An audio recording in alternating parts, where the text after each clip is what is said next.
We got a bit coffee. This is Bracken Bat Cave, the largest colony of bats in the world. And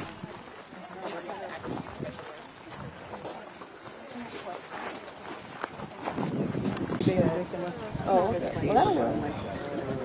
it'll look like some are coming out and some are going back in. That first lap out only comes out halfway, and then they halfway in and halfway out. The next lap out takes them out into the bowl. They're spread. This is a migratory species that migrated from Mexico to here in March.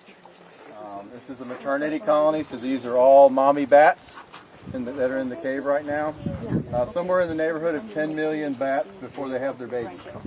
This particular species has one baby bat, which is a year, which is called a pup.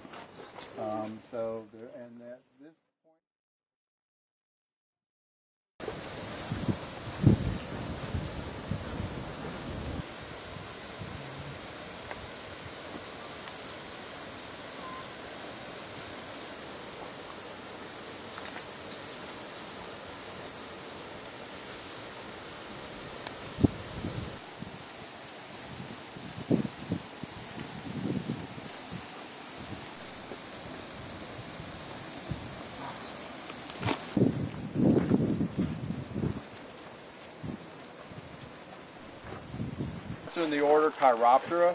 So when you look at the wing on a bat and compare it to your hand, Chiroptera means hand wing. So their wing looks just like your hand. There's a thumb claw up on top, real long fingers with thin skin between them. They're the only true flying mammal. This particular species is migratory.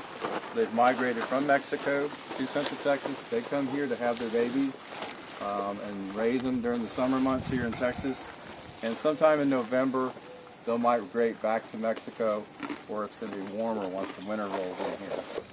This would be prime feeding ground for those young.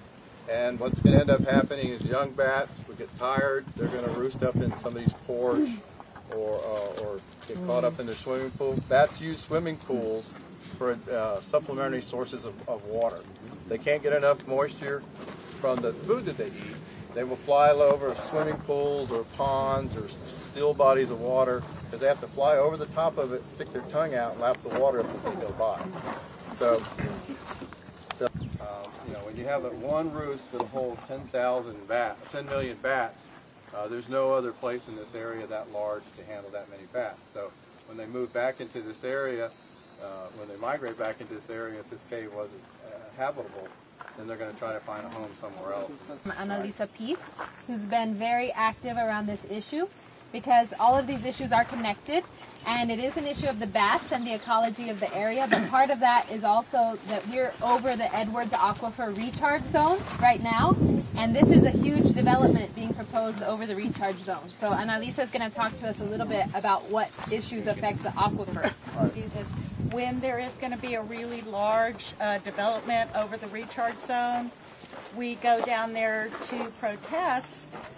We really don't want SAWS to provide water and sewer service to these large developments on the recharge zone because it doesn't make any sense. It's going to eventually compromise our water supplies.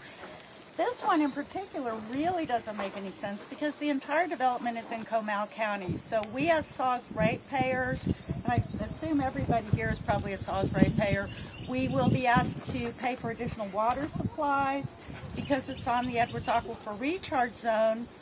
They have the state requirements for camera testing of the sewer lines, which is $37,000 a mile. This is 10 miles of sewer line additional.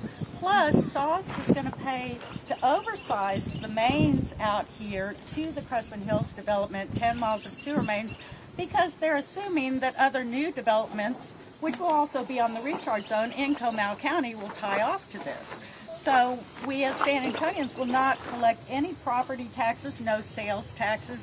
We won't benefit at all, but we're being asked to pay to subsidize this development, which will eventually compromise our water supplies. We're very, very concerned because they're, like the Edwards Aquifer Authority typically does the tests, there are things called emerging contaminants, They're contaminants that are only found in the wastewater stream, like unmetabolized drugs and personal care products like shampoos and soaps and things like that.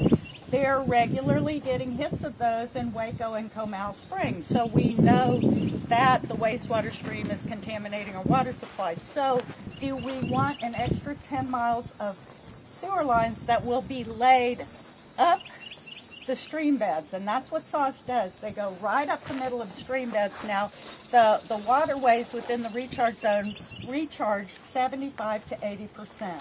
So if you have a leak in these lines, it's going straight into the aquifer with no filtration. So the whole thing is just sheer folly, and the only conclusion that we can come to is that SAWS is more interested in serving developers and enabling them to make money than they are in our welfare. And so we will be going to the SAWS board meeting. Now, y'all have read in the paper probably, or you've seen the SAWS keep saying, we have to serve this area because the state says we have to serve it. Now, the only reason the state says that they have to serve it is because SAWS applied for a permit to be the sole service provider in that area. We're asking SAWS board to amend that permit, and we're also asking them to rescind the contracts that they gave for water and sewer service to this Crescent Hills development. So this ends up being a very difficult political issue. It's big toes that the bats and the water are, again, some of the biggest toes in our state. And Amy is right. Our city council has a lot to do with it. If we had some leadership there, we could stop this. And people can be very creative in figuring out exactly how to do it. It can be done. But one thing that does not exist, and that's why we have to fill that vacuum, is that there is no place, like Fran was saying, where these issues are debated. We have to be creative in how we respond to it. Number one, being informed, and number two, acting together. I think just the group, when we come together as diverse communities, the people who work with the water, the experts on water, the experts on the bats, people who are concerned, interested and have information on development, and grassroots activists. In the past, where we have been able to win these big battles is when we have been together. So all of you who came here tonight, thank you so very much. And thank the BCI for hosting us. Is why they have to provide the service. They asked for that. So we're asking them to amend that permit so that they are not the sole service provider out here over the recharge zone in Comal County. What can we do as individuals? Call city council and call the SAWS board members.